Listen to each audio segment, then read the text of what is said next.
Welcome to the my YouTube channel. ఇప్పుడు మీరు చూస్తున్న వీడియోలో బఫే ప్లేట్స్కు సంబంధించిన రా మెటీరియల్ షీట్లు స్వయంగా మా ఫ్యాక్టరీలోనే తయారవుతాయని మీకు అందరికీ తెలియజేస్తున్నాను.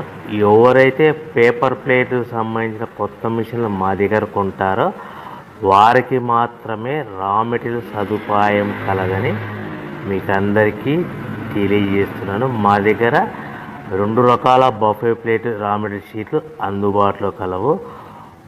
12 ఇంచులు గల బఫే ప్లేట్కి 13x13 గల రా మెటీరియల్ షీట్ అందుబాటులో కలదు. 13 గల ప్లేటు తయారైన ప్లేట్కి 14x14 రా మెటీరియల్ షీటు అందుబాటులో కలవు. కేవలం 80 GSM మాత్రమే మనకు రా మెటీరియల్ షీట్లు అందుబాటులో కలవని మీకు అందరికీ తెలియజేస్తున్నాను. ముఖ్య గమనిక: పేపర్ ప్లేట్ బిజినెస్ ప్రారంభించడానికి కావలసిన మిషను, ముడిసరుకు, రా మెటీరియల్ కొనుక్కొని తయారు చేసిన పేపర్ ప్లేట్స్ మీ ఊరిలో సొంతంగా అమ్ముకోవాలి.